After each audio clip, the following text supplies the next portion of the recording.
Good afternoon, everyone. My name is Vera Carasso, and I'm the director of the Dutch Museum Association and the Museum Card Foundation, but also vice chair of NEMO, so that's why I'm here now as your moderator for this session.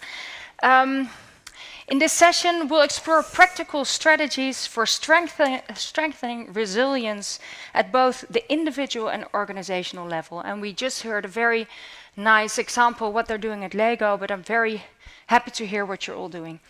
In a time of growing social, emotional, and economic pressure, how can museums remain resilient, not just in their programming, as we heard in the last 2 days, but first of all with the teams that work there?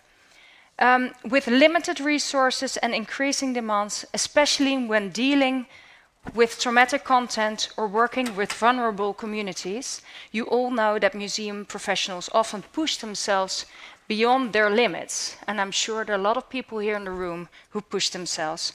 And you know what they say when you are in an airplane? You first have to put on your own oxygen mask before you can help others. You have to take care of yourself first to be of use to help others. So let's hear from our panelists first, what they are doing and what we can learn from them and how we can all build resilient teams and continue our work with energy, empathy and purpose. And I think, Lisette, you just gave us a very inspiring presentation. Thank you so much for that. I think very nice to just have all had our Oprah moment, or at least I never had a situation where I can grab something underneath the seat. It's something I always wanted to do. So thank you for that. So that makes it all very playful and happy. But I was also wondering, how is it? Because you're at a commercial company, and then I see you need your people need headspace. I mean, is it so nice to work at LEGO? How is it for you? Is it hard work? You're under commercial pressure. So how do you need to play in your work? I would say it's like any other organization when it comes to deliverables and KPIs and SLAs. I don't know if this is familiar to everyone, but at least we have goals that we need to make. And of course, you need to work to get there. So I think everyone can relate to the part stress once in a while. Some people more often than it should be. But for me personally, I'm very aware about my own stress levels when I feel them. We have a lot of, let's say, playful activities available. So when you feel with your team, okay, there is a lot of pressure at the moment, let's do some playful activities. It's always there. There's room for it. It's being stimulated. And I also know for myself, I love to be alone once in a while as well. And I love nature. So I often, after work, I go for a long walk with my dog, take a pause and build on my resilience. Yeah, that sounds really good. And do you also measure you say we measure it, but how are the responses from the team? Do you see that it helps the team? Do you have data of how does that work? Yeah, we do. We have 4 questions that we ask twice a year, which are covering elements such as happiness at work. Do you feel stressed at work? And we can see that people are overall at the LEGO Group doing extremely well. So that's the Wellbeing Index, it's called. And we can also see that the initiatives that we do, for example, around educating our leaders to cope with someone in the team that is stressful is helping people to get less sick. So we do see an impact on the things we do. It's very powerful. Thank you so much. So now I see that we're complete as a panel. We also have our online contributor. Thank you very much. So I'm just going to briefly introduce the others. First of all, I would like to introduce our digital guest, online guest, Dr. Josefa Kny. Thank you for being here, a researcher at Betterplace in Germany, and you're going to talk about making organizational resilience tangible. I'll introduce the others first, and I'll come back to you, Josefa. We have Dr. Nuala Morse from University of Leicester, and you're going to talk about supporting staff to deliver health and well-being. We're really looking forward to that. And Acosta, Head of Customer Experience at Casa, Batlló. I didn't check with you that before. So, Spain, about your pioneering neurodivergent employment project. I'm really looking forward to hear from that.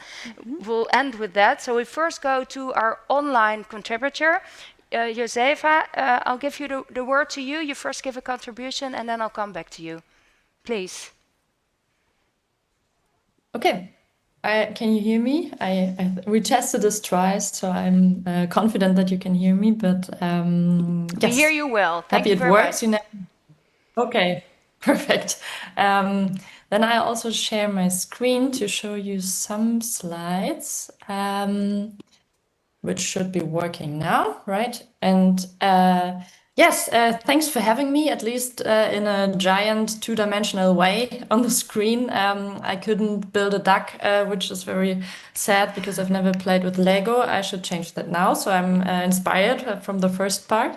And I'm happy also to start because at betterplace-lab, we developed in the last 2 years a concept to work on resilience, to like research-based, and also to bring it into civil society, which is the sector we are mainly working in, but also to adjacent sectors. And so betterplace-lab as such is a small think and do tank focused on civil society and on supporting civil society.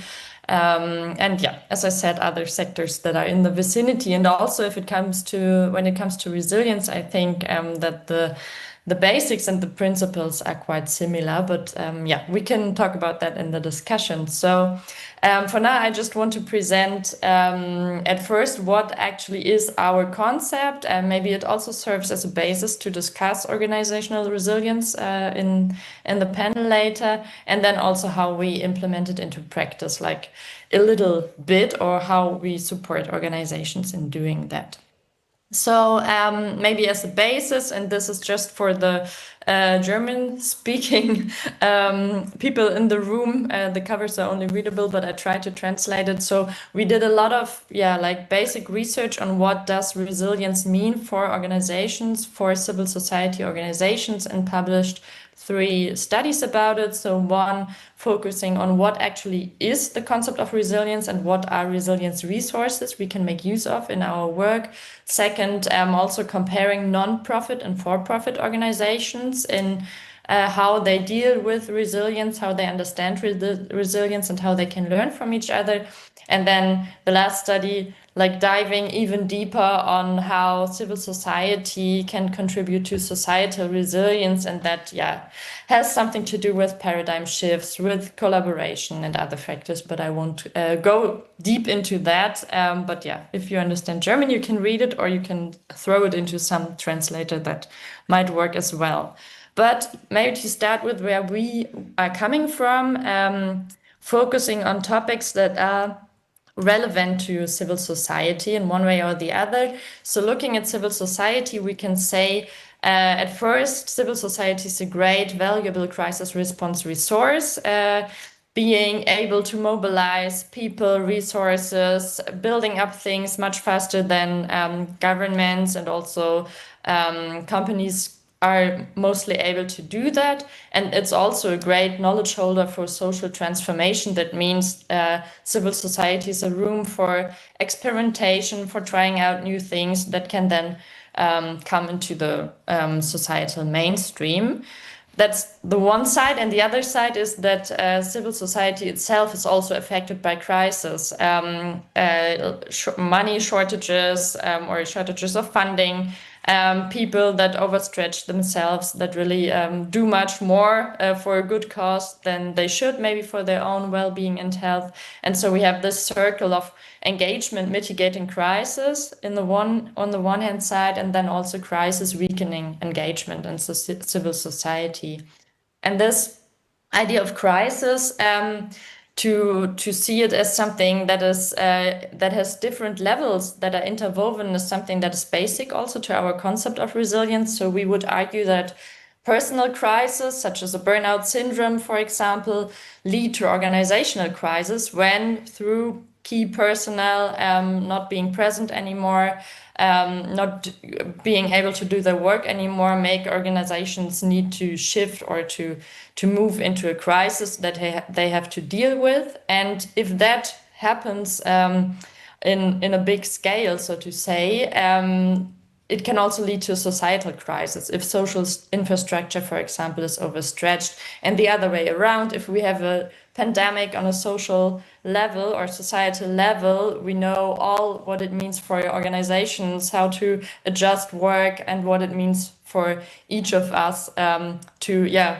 be forced to stay at home, to do care work as well as paid work in the same room, etc. So that can also lead to personal crisis. So this idea of interwoven crisis is like basic to our concept of resilience. And then if we're talking about that term that is like really big buzzword used in different contexts with different meanings, it's also important to define it. So we would say generally resilience is the ability to find a good way of dealing with challenges and crises. So that's the very basic definition.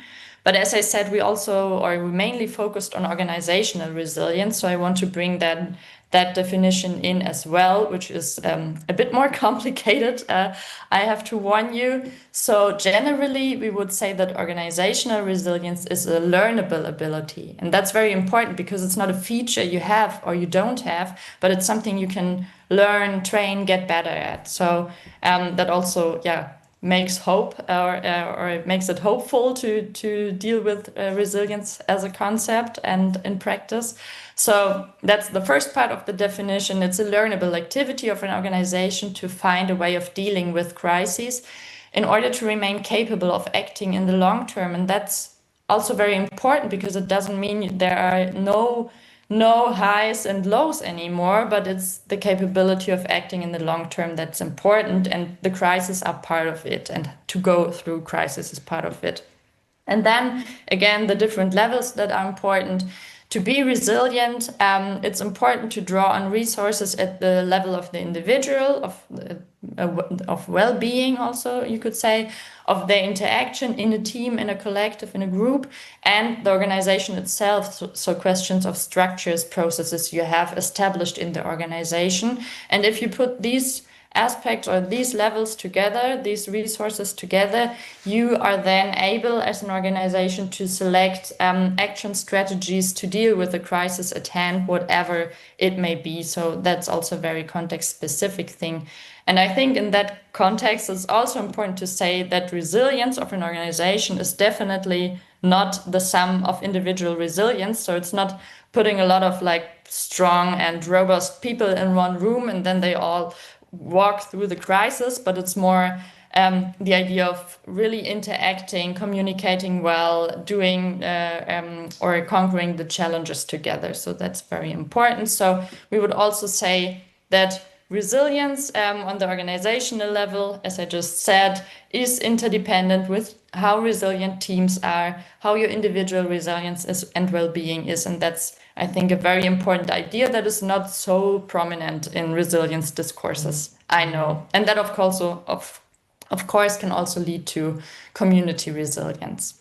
And another important dimension of resilience from our point of view is that resilience is not only coping with the crisis at hand, the crisis that is there and you have to tackle, but it's also thinking and preparing into the future how you can transform in order to deal with crises that may be ahead of you, what makes sense to prepare, to transform, and also looking back into the past, what crises have we gone through, what can we learn from them, and also where do we have to regenerate, where are wounds that we have to deal with. So these dimensions of time are also very important.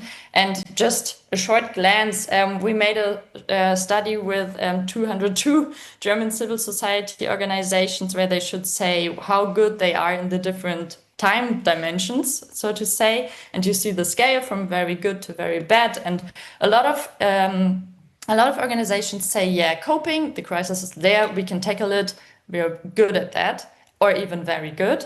But when it comes to learning, looking back and learning from the crisis, it's a very mixed picture you see there. Some are really good, some are really bad at that. And if we look at preparing, the scale shifts like 1 grade to the very bad end of the scale. So it's satisfying how people in organizations prepare for crisis, but it's not really perfect. So we see that this idea of systemic systemic assessment of, are we a resilient organization or not? Where do we have to learn? Where are our weaknesses? Where our strength is really important, and something we want to place in organizations and civil societies and also beyond. And like the last conceptual idea would be that we are also have this idea of bouncing back resilience. So that is self-preservation, better getting back to where we came from. But the more transformative way of talking about and thinking about resilience is bouncing forward. That means also improving by crossing a threshold, getting somewhere else in your way of dealing with crisis in the organization, the way of working together. So that's also something with transformative potential to talk about resilience. And what we are using, and that I'm not going deep into, but resilience is not like this one button you have to press and then you're resilient. I think you're all familiar with that and you know that, but we created like a map based on a lot of literature research. What are the main clusters of resilience? What are the strengths or the fields where you can see strength and weaknesses? And these would be the big words you see there: purpose and values as one topic, social cohesion, as one topic, leadership and structure, how's that organized, dealing with crises, and also what I said with the time dimensions, anticipation and learning culture, looking forward and looking backward, and of course material resources as something on a more tangible level, different from the others that are more cultural, intersubjective levels, but also important. And yeah, maybe just for the last minutes, I jump over that. We would say or argue that dealing with crisis effectively is not something that can be achieved overnight. As I said, there's not one button. And what we are doing to support organizations in working on their resilience, improving their resilience, is that we have a certain workshop concepts and accompanying programs we develop for teams and organizations and networks. We have also developed a so-called resilience score, which is like a survey that you can use to really see where your strengths and weaknesses are, which is really practical, as we have seen in organizations that use this. And we also do consulting based off the resilience map and based on the needs we have. And just to give you like one example, that's my last slide.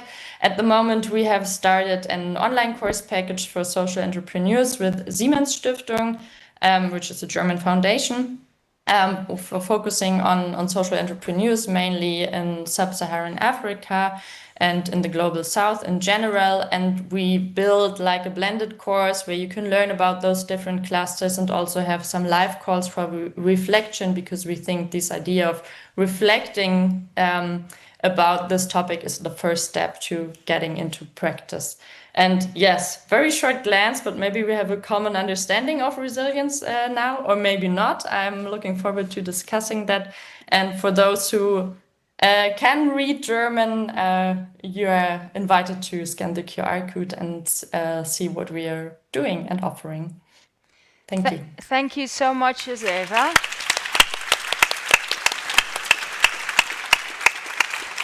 Okay, the applause is filtered, but I see it.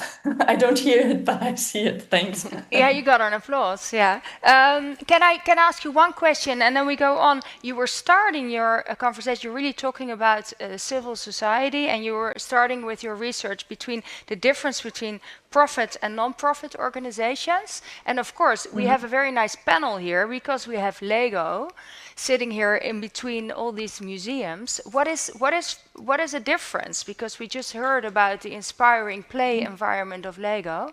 What do you see as a big difference between those two, and why did you not research that part? So the main difference we saw when we did that study was that a lot of like for-profit companies, they have like resilience programs or something established, or what they call established, but from what we saw, it was more that like they have something like somewhere in a drawer, but it's not culturally implemented. That was the tendency. Of course, it's not every for-profit organization, but it was the tendency we saw. While with civil society organizations, it was often the case that they don't talk about or call what they do resilience or working on resilience or having a resilience program, but it's very culturally implemented how to deal with crises, how to communicate, to really anchor that in how you work together generally that also helps you in crisis. And that's something we didn't see so much in the for-profit organizations. So Lisette, you're an exception. It's also good to hear. It's a shame, but also good that you're here. Yeah. Thank you so much, Josefa, and I'll come back to you later in the panel discussion. We now continue with Nuala Morse and your research care work in museums and the role of cultural institutions in public health. And you will discuss how to support staff delivering health and well-being programs. Now we're looking forward to hearing that. God, yeah. Is there a clicker up here? Sorry, I'm sure I didn't ask. they have it there. That's my fault. Thank you. Thank you. Thanks very I'll much. get my duck to only distract you. Yeah. There's this decomposed duck for eating here as well, which is a bit more disturbing. Yeah. Thank you for inviting me, NEMO. It's really lovely to be here, and it's been a really fantastic conference, lots to think about, which I'm very grateful for. So I want to talk a little bit about this idea of care in museums. And in 2021, I wrote a book called A Museum as a Space of Social Care, and explores ideas and theories of care in a museum. And it was about looking really closely at the practices of a museum that was at the time called Tyne and Wear Archives and Museums. It's now rebranded as North East Museums. But looking really carefully at the work that they were doing in the context of their health and well-being programs, which at the time was quite hidden, quite invisible, quite undervalued. This is in 2012, 2015. And so the book was also an effort to give a language to this work, which was going undervalued and under-acknowledged, and to talk about it as care work, and to think about what would it mean to speak about this museum, this education, this outreach work as a form of care work. It also introduces the idea of care thinking, which I suppose if we go back to Elizabeth Merritt's cone of possibility, some of that care thinking was also about what would happen if we applied a careful lens to all matters that belong to museum functions.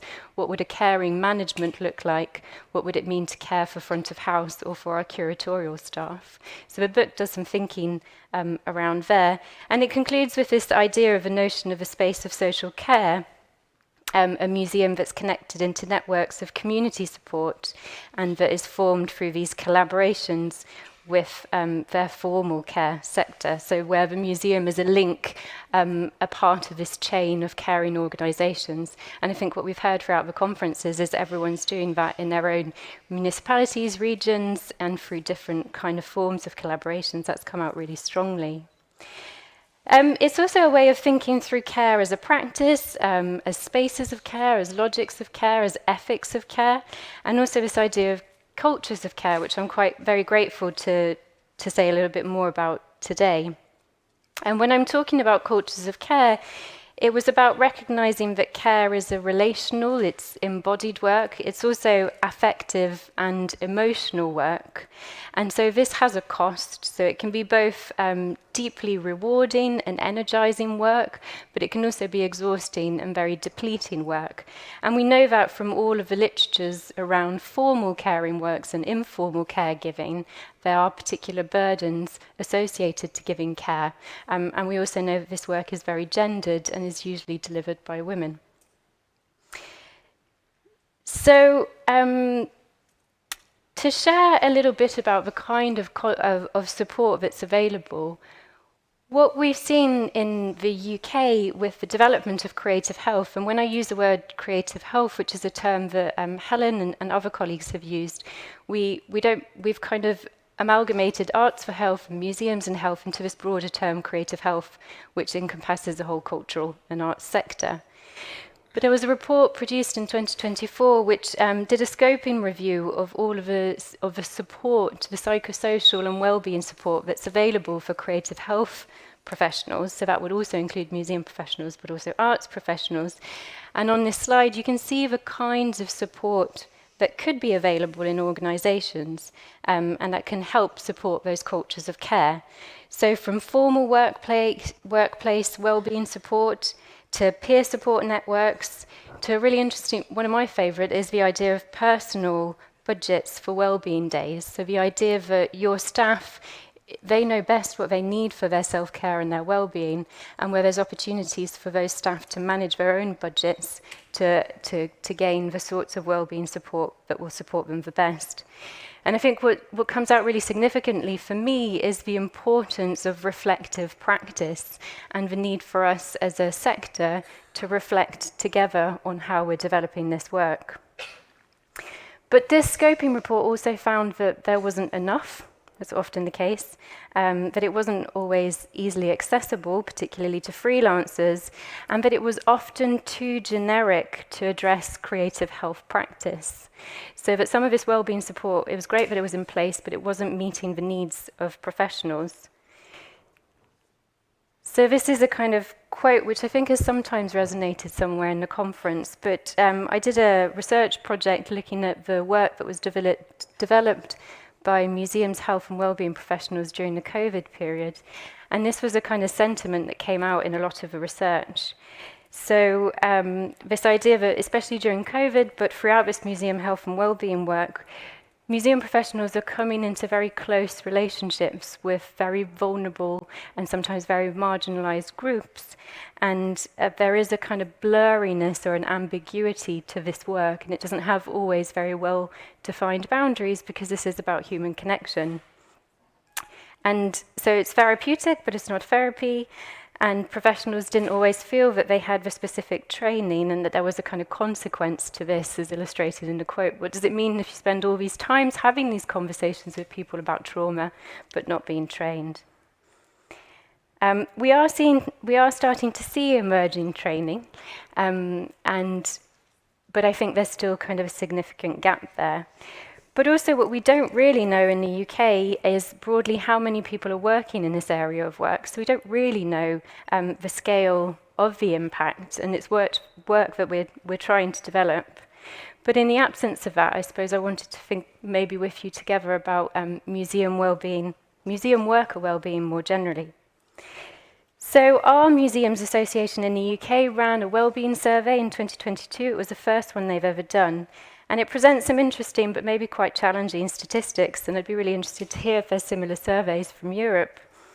But within it, 58% stated they had less good to low work satisfaction, and there are multiple reasons for this, but the one I want to draw to our attention today, I suppose, is this 31% that highlighted a lack of role clarity affecting their well-being. And I think that is what also we see in this context of museums' health and well-being. Lack of training was another thing that was identified. Only, I think I can say only 32% described their institutions as having a workforce wellbeing strategy, and 37% didn't feel cared for by their organisation.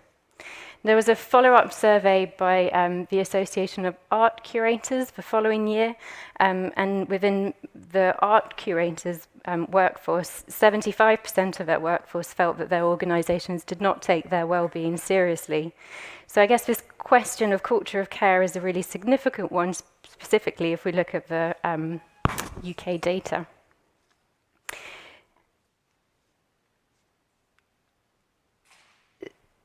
So in the context of museums' health and wellbeing, I suppose what I want to suggest in the short time I have here is that one of the things is a definitional problem, and that we really need as a sector, I think, to clarify and understand through these sorts of sharing events and through reflective practice, what does it mean to do care work in the museum?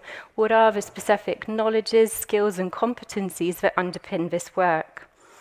And so the slide here is from the Culture, Health and Wellbeing Alliance. Helen Chatterjee also had this on this slide, so you might recognise it from earlier. But the Culture, Health and Wellbeing Alliance is one of the first, I think, to my knowledge, to explore a common framework for thinking about what is the quality of creative health? What are those active ingredients and those mechanisms, what we might call quality, that supports participants and leads to those health and wellbeing outcomes? And this framework is a really interesting way as well for us to define practice and to define how we want our practice to look like, thinking about within it as well that particular importance of reflective practice.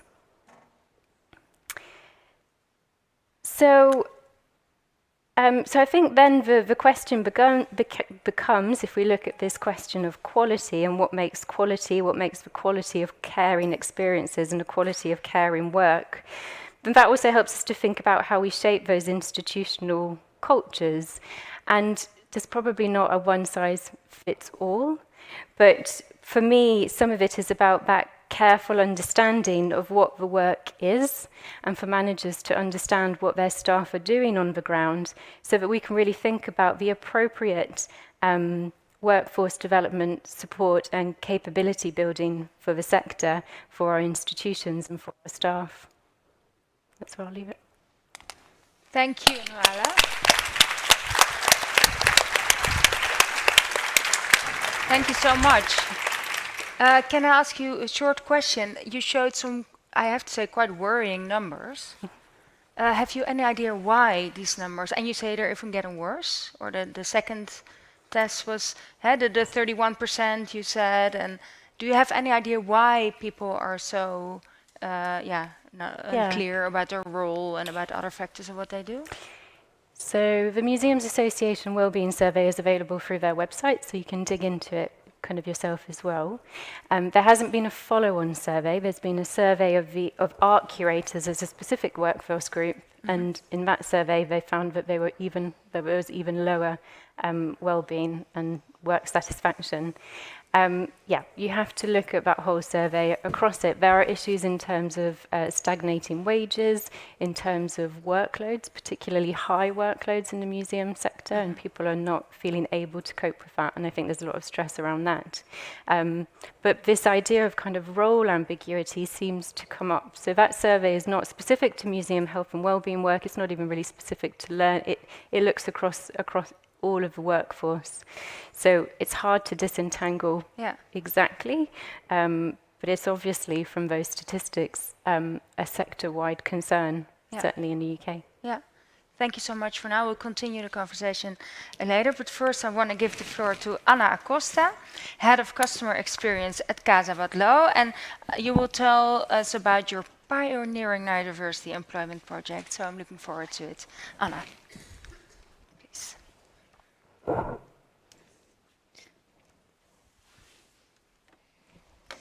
Hello, how are you? I'm Ana Acosta from Casa Batlló, Barcelona. Maybe you know Casa Batlló if you went to Barcelona sometime.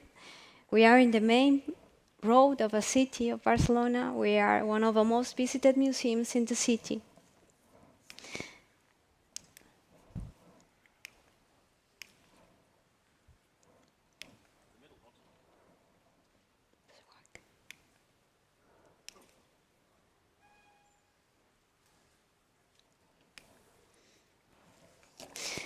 Casa Batlló is a Gaudí masterpiece, a UNESCO World Heritage Site, and an icon of architecture. Our cultural experience combines heritage and technology in a unique way. Public events such the annual mapping or the St. Jordi's celebration are known worldwide. But what makes us most proud is having given our heritage a human dimension. Our organization model adopts a humanistic approach named TEAL, based on the proposal of author Frédéric Laloux, with his book Reinventing Organizations, a horizontal model that involves employees in decision-making processes and encourage their creative development, implementing personal growth and well-being. In the management of Casa Batlló, we work with an evolutionary purpose. We co-create a purpose that guides decisions without need hierarchies, that is, contribute to people happiness through art. 2. Individual responsibility, self-managed teams, where each person decides, evaluates, and organizes themselves with freedom, trust, and conscientious communication. And fullness, the human dimension is valued. Emotions intuition, and well-being, promoting spaces and processes that care for people. In this context, we had the idea, some of us, of expanding not only the well-being of visitors and people who work in the offices, like me, but also people who work in the visitor service, offering a job opportunity who have it most difficult, young people with some neurodivergence. In this way, in 2021, we launched a pioneer project for labor inclusion. After 4 years, we have incorporated 100 neurodivergent people into Casa Batlló visitor service team, most of them on the autism spectrum. It has been a unique challenge, given the number of people involved and the position they hold in the visitor experience.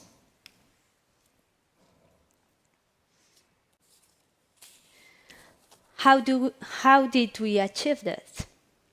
First, by collaborating with a specialized partner in this field that calls Specialisterne, a foundation who born actually here in Denmark. Second, by adapting the environment for neurodivergent people for recruitment processes to workplace adjustments.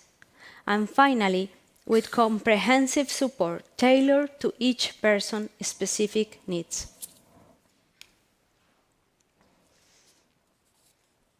The result has been a model designed to enhance each person's abilities, integrating neurodiversity naturally through the institution and breaking stereotypes. This project proves that true integration lies in mixed teams, that neurodivergent people can hold positions of responsibility. Doing so can deliver excellent visitor service. Today, thanks to them, Casa Batlló has become a World Heritage Site that stands as an international benchmark for inclusion. In fact, a week ago, we received the important recognition Europa Nostra in Brussels, award by European Commission in the category Citizens Engagement and Awareness.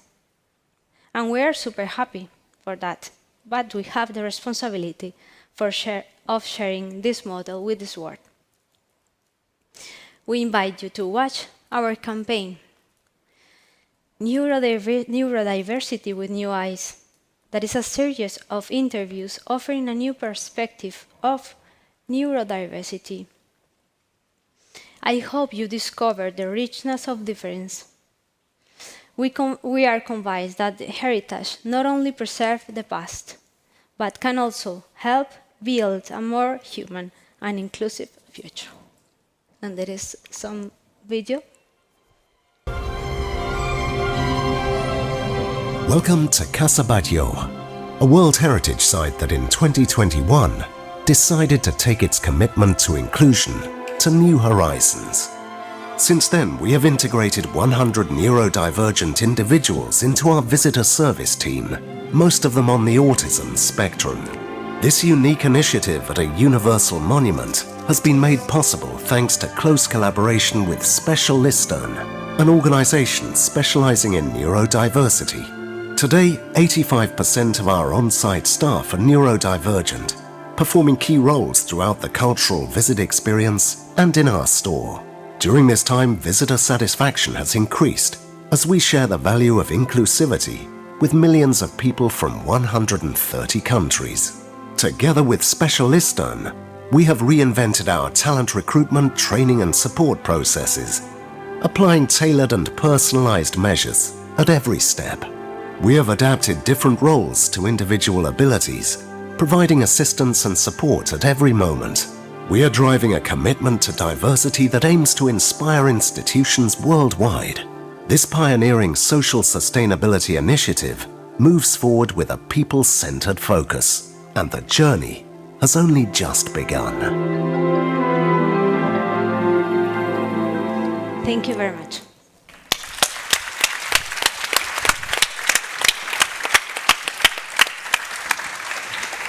Thank you, Anna. That is really an inspiring presentation, inspiring what you're doing there in Barcelona. I was wondering, do visitors know when they come in? Of course, you're presenting it, and I see the video and customer satisfaction. But is it something you tell them when they visit, that they can expect a different kind of service? Yeah, when our visitors receive a warm up, the first mail that they receive at the when they receive the entrances, they receive something about we are. Is it like an online ticket? Yes, you mean? online ticket. Yeah. We said that we have the commitment with autism spectrum, and maybe some person in the experience can help you with this kind of condition. Yeah, this is very important for us as well. Yes. To the visitors knows about this kind of condition. Yes. Yeah, and you get positive reactions on it because you. Not always.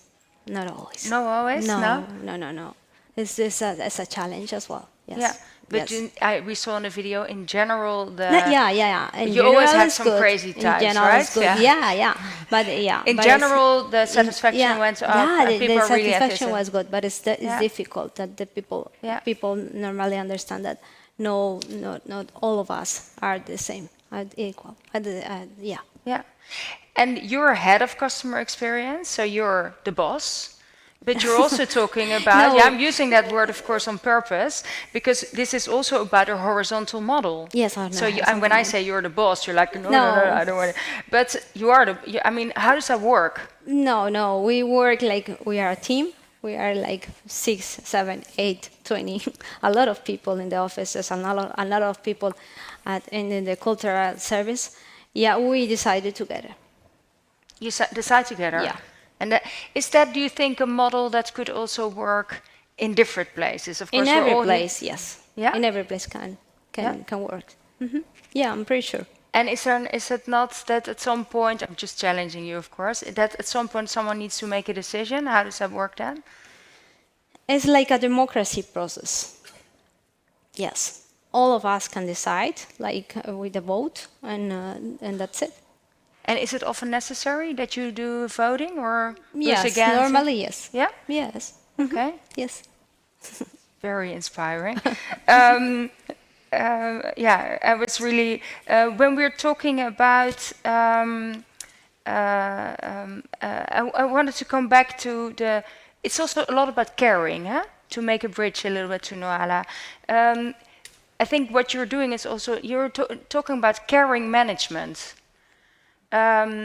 Caring management is really how you work also with your team, but how does it look like in practice? I think this is a very good example, but if you look at maybe a different, I wouldn't say normal, but a more like what you normally see kind of organization, what do you think caring management would look like, Nuala?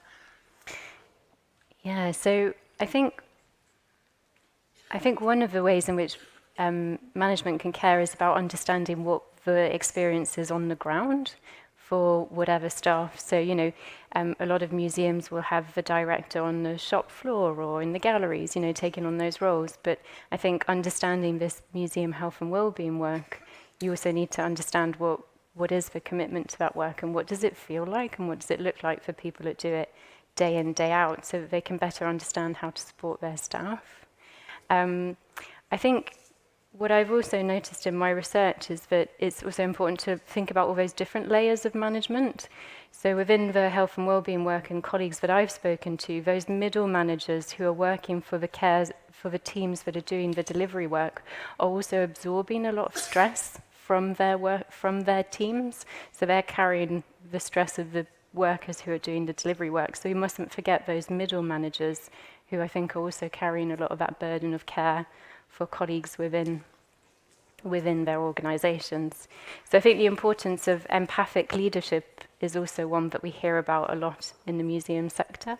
And what you've described in these horizontal forms of management, there's a lot, the literature in care theory sort of points to these more distributed forms of leadership to these flatter hierarchies as the way in which we organise our society through caring organisations. So I think that's a model we ought to aspire to, because we've seen that it's possible through your work. Yeah, sounds good. Lisette, how is that organized at Lego? Because you're playful, but do you play in a hierarchy or on the more horizontal model? Yeah, I would say we have more hierarchy in that sense, but we do listen to our employees, whether people work in our stores, whether we have people working in our factories, whether people are working in our offices across the globe. We do listen to everyone. So the needs are different when it comes to well-being and the direct support. And I do recognize what you say when it comes to middle management and the stress that they might experience on top of their own workload, that also often that people come to them asking questions how to cope with their workload and that they need to cope with that. So in that sense, we try to listen and distribute or spread the message across the organization, how to support yourself, support others. We have well-being embedded, for example, throughout program, throughout learning programs. So it's very much a red thread throughout the whole journey of an employee, whether you work in the office, in the factory, or in the store. Yeah, and but I do understand from all of you that leadership in giving a caring an organization with cares about the employees is really important. And Josefa, you were talking about, of course, that resilience is a learning. I'll watch here. That's easier. A learning, something you can learn. Resilience, but I can also imagine that the leadership in an organization has a big role in organizing this. How did you also look at that? Is what the relationship with the leadership in the organization and the learning ability of an organization? Yeah, that's more like an experience we have from working with organizations. For example, we worked with the library, and there the initiative to put the topic of resilience on the agenda, to use our model with the different resilience clusters or topics, so to say, came definitely from the leader, which has a complicated word in German, but the leader or the boss of the library. We get you, yeah.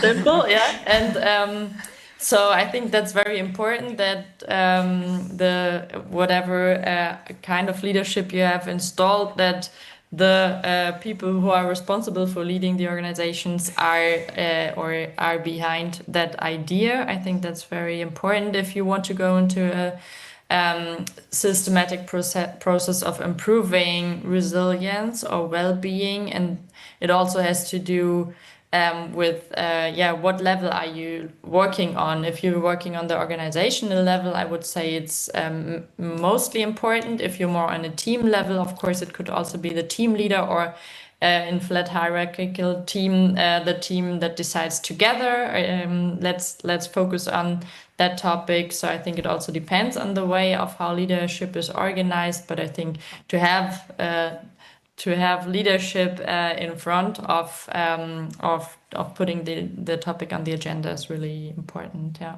Yeah. How is that organized at Batlló? Is there a director? How does it? Yeah. Does this go through all the whole organization? Director. Yeah, we have a director.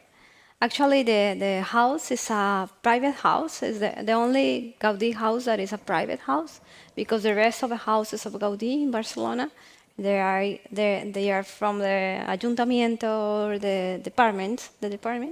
Yeah, we are a private.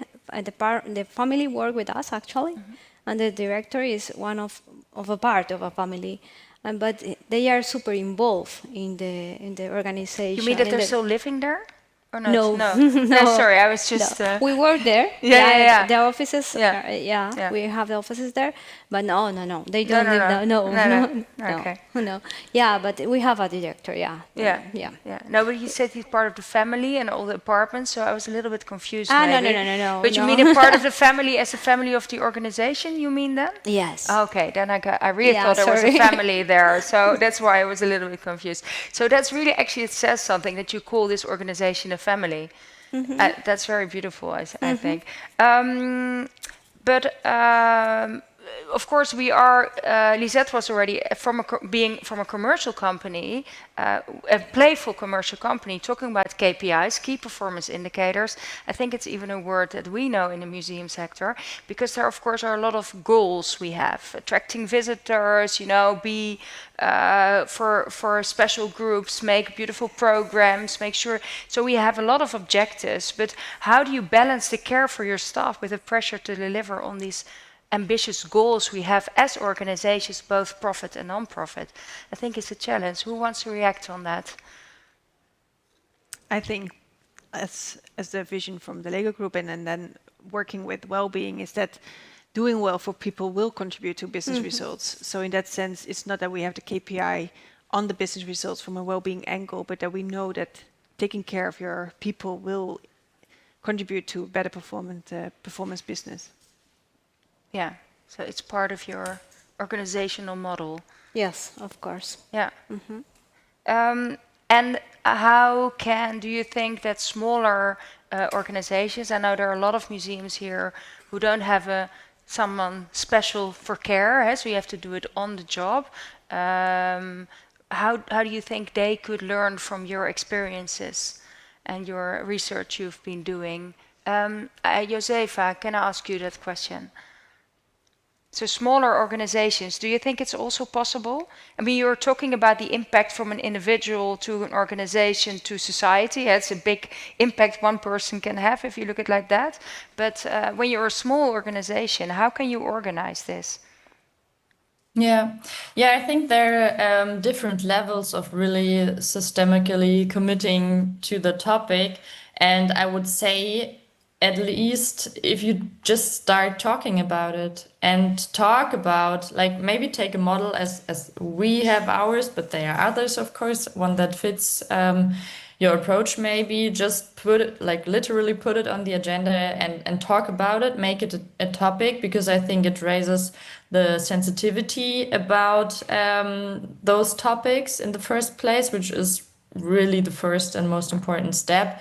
And then slowly you can get into measures that can be taken also in small organizations, measures that suit you. Again, I think it's very context specific every time. But I think, just getting into talking about it, making some space for that in meetings, 10 minutes in the end to talk about how are we actually dealing with problems at the moment. I think that's the first little step, but it's super important.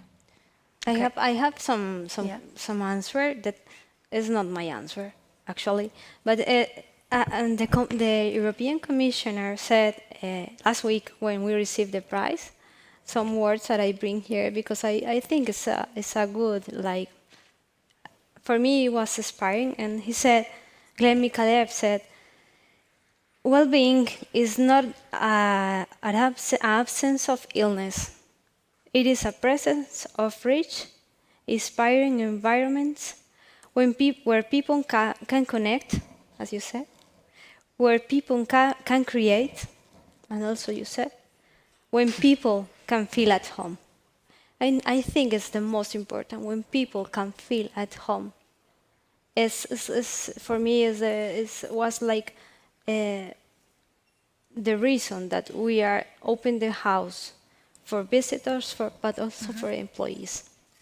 So that's the family you're talking about. You're using the word home and family. Yes, we're a house, so actually. Yeah, okay, of course, but it is literally. Literally. But I can imagine. So what you're saying is, if you're a small organization, but you can create an inspiring and welcoming and safe space where people feel like a family almost, it like can safe. Be and safe. Safe is an important word. Would you like to reflect on this? Yeah, I think there's been a kind of sense that smaller organizations can be a lot more agile. So sometimes that might help, I suppose, in terms of thinking about how you constitute a smaller caring organization where everyone feels kind of invested in that approach to care. But it obviously works in very large organizations in the ways that you've described. So I think there's models across the board. And so that's probably what I would say around small organizations. Yeah. Very nice. Yeah, for you, you're not really a small organization. How much people work at Lego? Around 33,000 people. 33,000. You hear the reactions. It's a different size, huh? And do you have really like a care department or something? You're at the Wellbeing. Is it really? Yes. How big is your team? Well, it's excess of 2 people. Oh, okay. On 32,000. Yeah, but we do have a local teams that are working very, very hard on amazing initiatives. So it's not that we do everything on the global department. So we have amazing initiatives going on. And I think just reflecting on your question, what smaller teams or smaller organizations can do, I think I can relate pretty much to the research you have done and the outcome around job clarity. And I think this could be something that smaller organizations can focus on around, is the job clear for people that have the job? We also see the highest correlation when we do the measurement between our well-being research and job content that people have, that this is the biggest contributor when people don't feel well, together with the role of the leader. So I think, is there clarity around the job that people have, and how is their manager doing? Is the manager having a good role model when it comes to well-being? And can the manager have the open conversation around mental health? Is there stigma in the organization?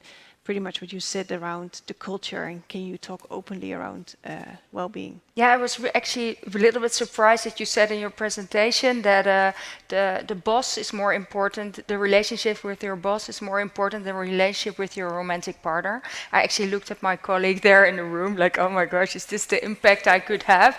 I hope we're more on an equal basis like that, but that's okay. So that was, I think that is quite a shocking thing to hear, but yeah, I can imagine. And it's something also, it also comes with the responsibility, of course. Yeah. No, that's completely clear. So yeah, you say job clarity, but I also know, and I'm also going to look a little bit to the room, so I hope you can also join our conversation asking questions. But I have one question, because is job clarity possible in a small organization? Because I also know from a lot of museums, for example, that there are there are so many roles you have to play. You have to be an educator, and you have to do development, and you have to do communication, or you're a curator and a collection worker and whatever. And so it's very often, or you're a director and a curator, and you do the finance and human resources. So that sometimes is a bit difficult.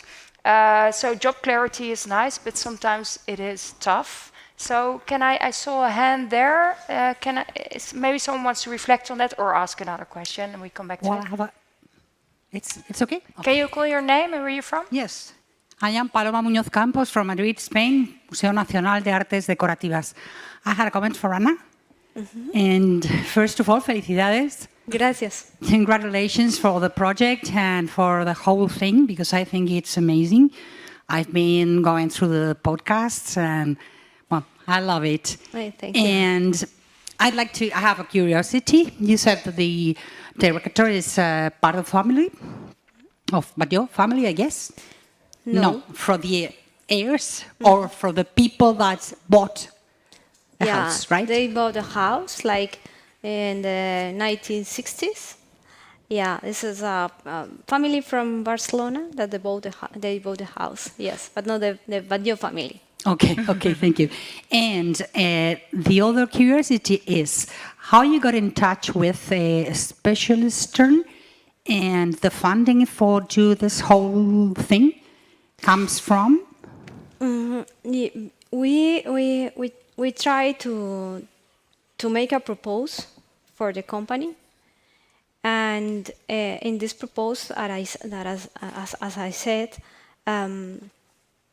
We were focused on the customer and the customer and the customer. The customer was super important for us. But personally, for me, it was really, really important that people who work with us feel happy or feel good at home in our house. But we thought at that time in the SDGs, sorry for my English, SDGs. Yes. In the 17 is the SDGs, as the alianzas estratégicas, as the partnerships, I don't know in English.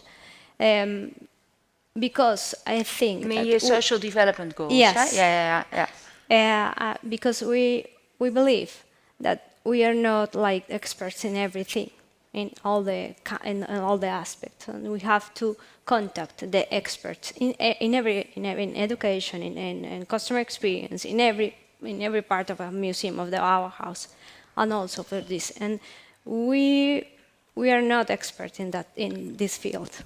Right now we have more experience, but we don't. At that time we don't know anything, and it's for that reason, because you grow better or you grow more if you are with some person or with somebody else that knows about that. I believe that is, but I think it's true. So that the funding came from the partnership between you and Specialist Term. Exactly. Okay. Thank you very much. Thank you. Thank you. Some other questions from the room. Yeah, on the left. Hello, Caroline Wable from Paris, from Universcience. I just wanted to reflect on the use of the word family in the professional context. And that might have something to do with the work culture, of course, because I'm French. And we have our very own work culture. But I just wanted to ask you if you think that maybe the use of the word family for a team at work could be an obstacle to setting boundaries at work. That's interesting. Maybe I come to Anna. I think there are also definitely some culture, because I had the same little bit. Then I was a little bit confused about the word family, but it's also very beautiful, I think. But it can be complicated, or not? I don't know. It's my word. I don't know. Yeah. It's like you feel in some place that you feel safe. But this is the family, not always, but normally. Not all families, I'm afraid. Yeah. Maybe it's not the word correctly, but but a safe space. Yeah, it's a safe space. Yeah. And you use the word family for that. But safe space, of course, is also making sure there are boundaries. So how do you do that? Is there, if someone comes too close, or how does that work? If someone, for example, gets really familiar because they feel so safe and at home, and is that sometimes can that be a problem? No. It's not normal that happen these kind of things. No. The respect is important. No. Yeah. No. Yeah.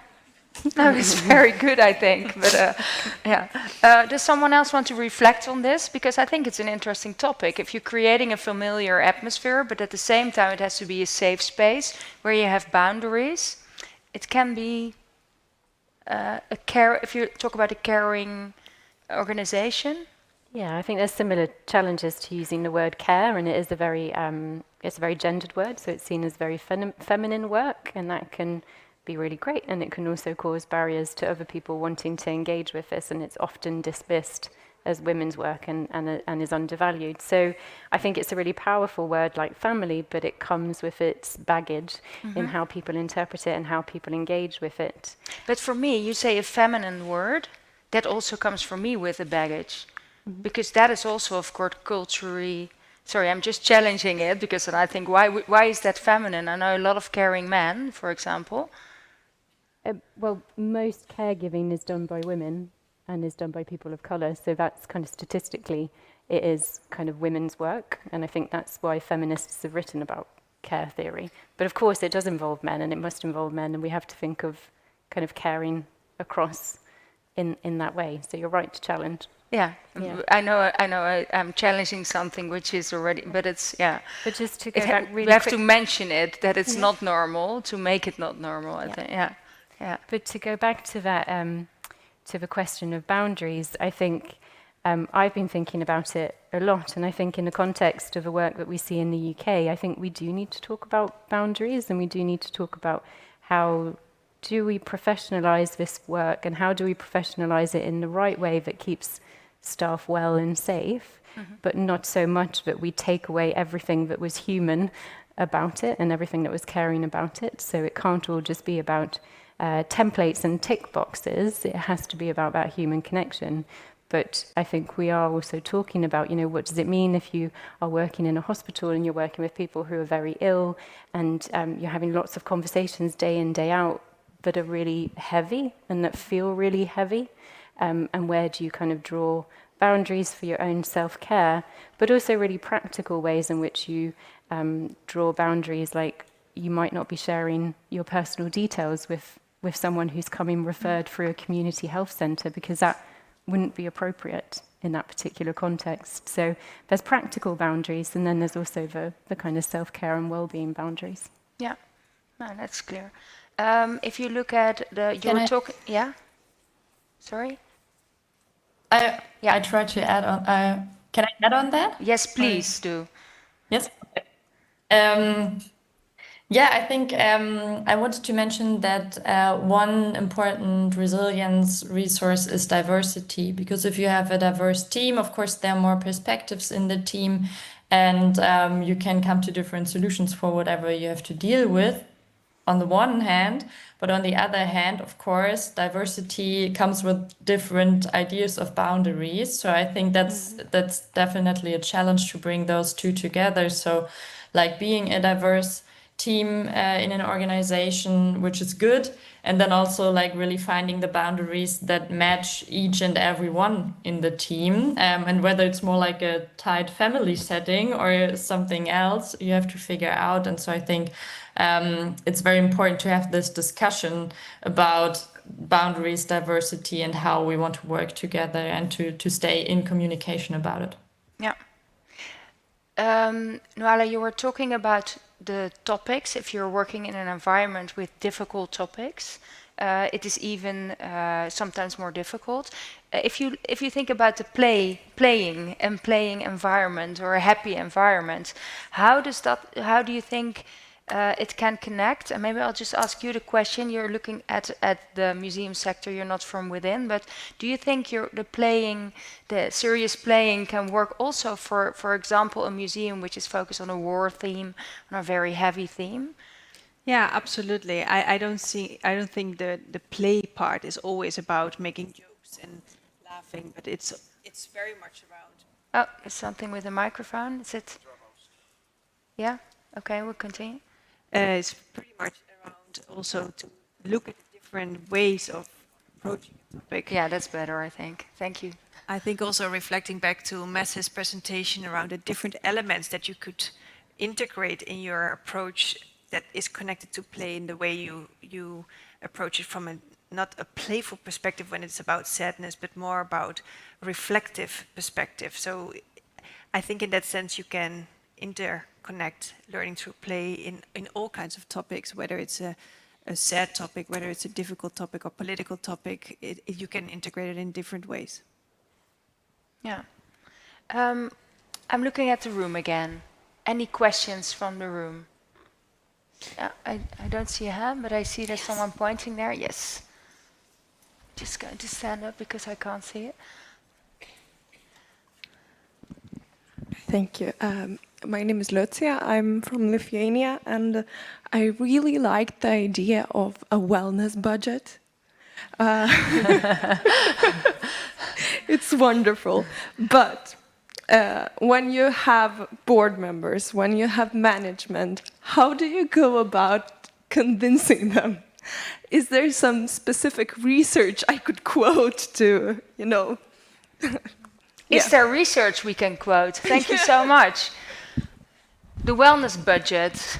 I think that came also from the presentation from... I think that was in my presentation. Yes, thanks. I don't know if I can pull out specifically research on well-being budgets, but I think what you indicated earlier, Lisette, about how kind of work-being is fundamental to productivity, I think that would probably point in that direction, and then there's a lot of research in that area, isn't there? Yeah, we are actually utilizing the business case or the return on investment with our well-being initiatives to look at productivity, to look at degrees of absenteeism, to see if the engagement is increasing in the end, of the motivation and satisfaction of your employees are increasing over time, which results in better business performances. So then you have the business case. It sounds easier than it's done. I've been working for over a decade with this topic and business cases, but the outcome is positive, and there is a lot of research out there.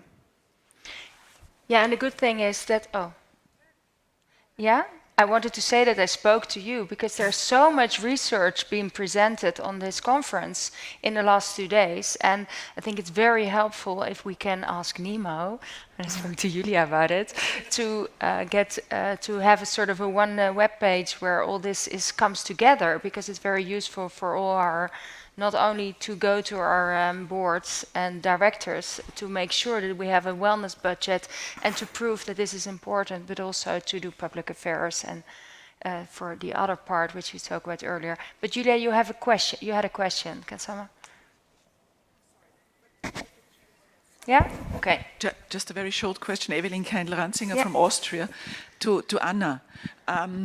You provide a great cooperation for people with neurodiversity. What about, what do you provide any facilities or services for visitors from this neurodiverse spectrum? Because when I heard the number 2 million people, that means about 5,000-6,000 a day. Yes. Is there anything in your house? This is some point that we have to work. In this year, we want to work super hard in that, because it's amazing when we have some problem with the staff. It's because some kid who has some of neurodiversity has to interact with another people with neurodivergence. It's like amazing. It's super weird because some child with in the spectrum, autism spectrum, has some difficulty with the lights on something very like stimulating for him, but the other people, the staff cannot. I don't know in English. It's like they are like in cortocircuito, like they put it like together, and for us, this is a difficult situation for both. We have to work in this, just for the visitors, for this kind of a lot of people in the world.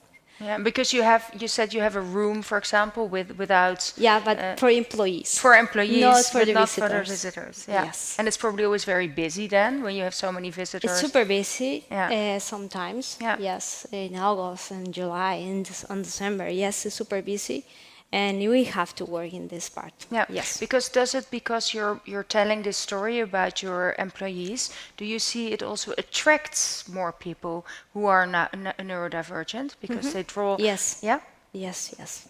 A lot. Yeah. More than in a regular museum in Barcelona. I don't know the other museums, but yeah, comparative with the other years, yes. Yeah. Okay. Yes. Yeah. Very interesting. Thank you. Julia? Yeah? I just wanted to use the opportunity to have someone who's not from the museum sector, not even close to the museum sector on this stage, because we largely talk to each other many times.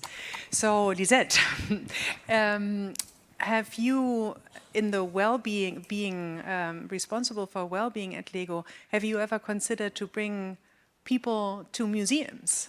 That is one question. And I mean, you know a lot about well-being. What would you, or why haven't you? Have you thought about it? Or what was maybe the, how do you say that, the barrier of not thinking of museums as like a place of well-being for your staff or the staff at LEGO?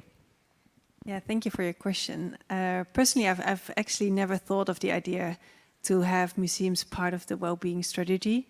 It could be definitely something where we could look into if there's ROI, coming back to the data and the impact that we want to see, because all the initiatives that we do have at the LEGO Group on global and local level are built on making the right impact. So they should contribute to the overall well-being.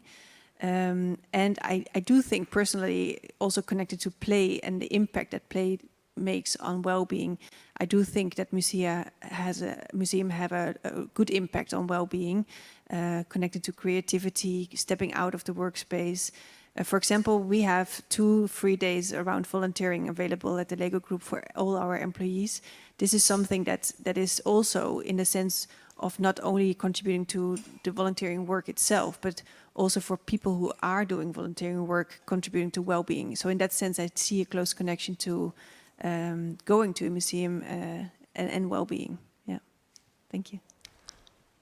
Good. Any other questions from the room? No hands? Oh yeah, I see a hand in the middle there. Thank you.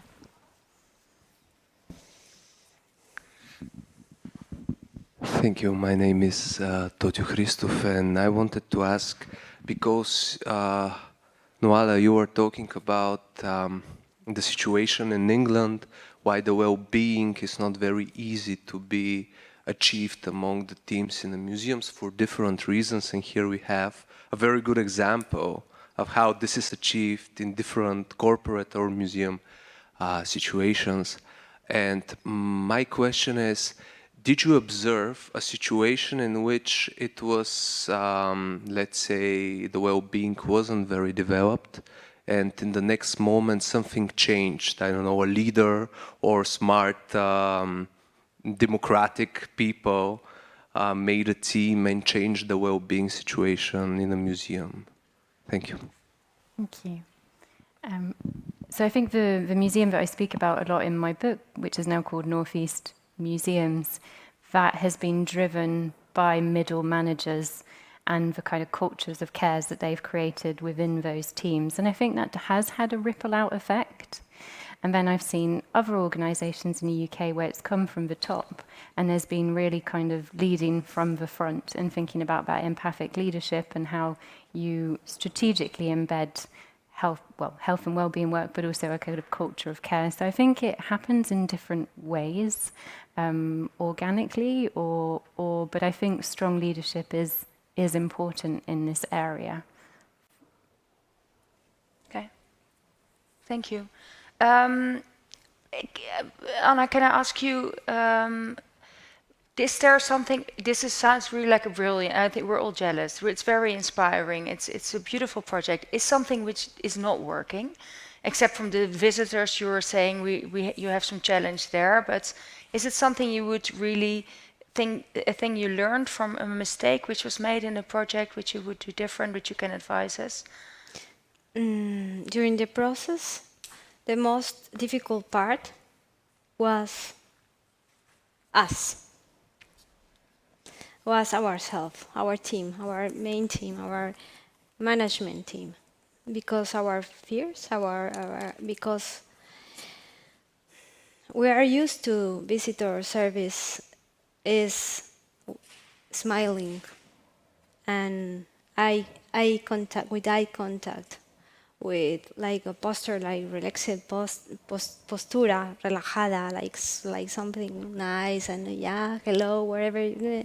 But no, they are different. They are like they are.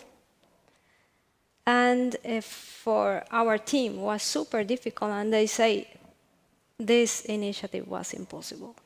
It's a crazy initiative. It was, and I think the most difficult part was Convincing, and yeah. And what made it change? How did you manage Just to prove. Just do it. Yeah. Do it. Yeah. And if it works, good. If not, but change. Nothing happened. Yeah. So that was the most difficult part. So you just say, just be brave and continue. Be brave, yeah. Continue. That nothing happened. Yeah. Nothing happened. If you don't smile, yeah. What happened? Yeah. Yeah. Nothing happened. Yeah. Yeah. And if they speak super loud because they are like wah, wah, wah, and they are like robotic sometimes, not all the times, but who cares? Yeah. Who cares? It's not. Nothing happened. I think we can learn a lot from that. Just do it and be brave. Very inspiring. Thank you so much. Any more questions? Yeah, there's a question from the room. Thanks. Thank you. Just a quick follow-up question, and thank you for your honesty.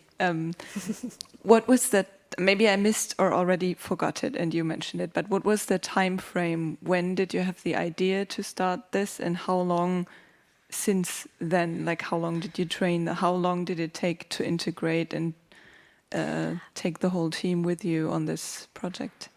Yeah, we started with this project in a good time, in the pandemic time.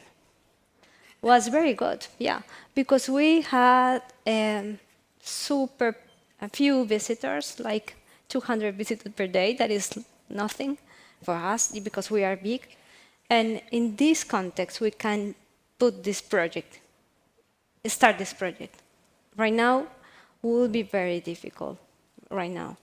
But at that time, all the people, I think we were better. We were more open to another initiatives and other things because we were more human, maybe. Yeah. So the timing was right in that period. Yes. Yeah. Yeah. Very good. Are there more questions? I have a question here in the center. Thank you very much. Thank you for all of the really inspiring and interesting reflections and thoughts. I'm wondering, I feel like a lot of what I've heard about today, about the playfulness at work, the resilience building, it feels to me like a lot of that happens in informal spaces at work, i.e. not during meetings. It happens, you know, in the cooler moments, the moments in the kitchen or the moments in the corridor. And they require, I guess, a kind of physical presence that in a lot of places is diminishing. Maybe not so much at museums, but certainly in other office spaces. I imagine it's similar in Lego, that people are beginning to work from home more. And I wonder if you have any reflections about the challenges that kind of remote working culture that is becoming more and more prevalent has in relation to resilience, in relation to the kind of community building that seems to be so important as part of the well-being work that you're all doing. So the impact of remote working on the family feeling and playful feeling. Who are we asking the question to? In general, who wants to answer it? Any ideas? The remote working. Do you work remotely at Lego? We have the option to, or there is flexibility options. And at the Lego group, there has been a long dialogues around this topic, of course, after the pandemic. Well, I was not even working there, but also this has been based on research that has been done on the remote working, so the hybrid work model that the Lego group also has, where there is the best of both, we call it at the Lego group, where we see that the best work results, but also the well-being is based on 60% attendance at work. So that is now also what we have at the Lego group, so that you can still feel the flexibility that you have the option if you need to go to some private appointments during your work time, or the dentist, or even when you feel not that well to be at work, that you can work from home. And when you work full time, that means that you have 2 days that you can work from home, and the rest of the days you are in the office. Of course, this is not something that can work for all of us. So when you are working in the store or within the product in our factories, then it is harder. So in that sense, we do see a difference. So it has some impact, but it's also possible to be playful when you're remote, if you're also 60% in the office.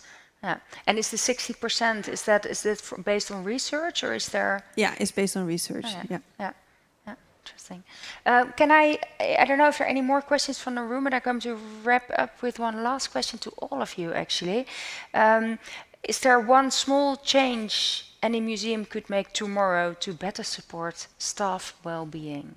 So is there like one thing they can do to give a more caring museum and more staff well-being? Nuala, can I ask you? Yeah, so one of the definitions of caring is about attentiveness and paying attention to your staff. So I guess that listening to your staff and what their needs are is a really good place to start. Listening. Mm-hmm. Very good. Thank you very much. Anna? I think freedom. Mm-hmm. Freedom. Mm-hmm. And within the democracy of your organization also? Yeah, freedom. Yeah. Freedom. Freedom in the organization, yes. We love that word. Thank you. Listening, freedom, yeah. We're getting a very beautiful set of words here to end with, I feel. Lisette. Yeah, I would say dare to care. So dare to ask the question, how are you? And dare to ask more when people are hesitant on giving the answer, and also get to know your colleagues and recognize signals when people are doing less well, whether it's from further away or from close by. Thank you so much. And Josefa, from online.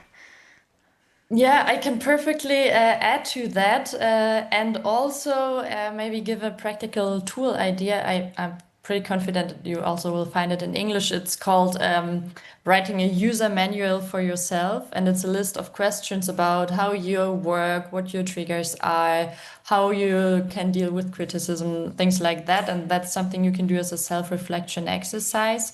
And then you can also share it in the team, and then you have exactly what the others said, like attention and knowledge about the others. And it also creates freedom to approach people in a different way. So yeah, user manual for yourself. You might find Sounds really good. A personal user manual, dare to care, freedom and listening. Very happy. Thank you so much for your contribution. And thank you all for your questions and attending this panel. Thank you so much.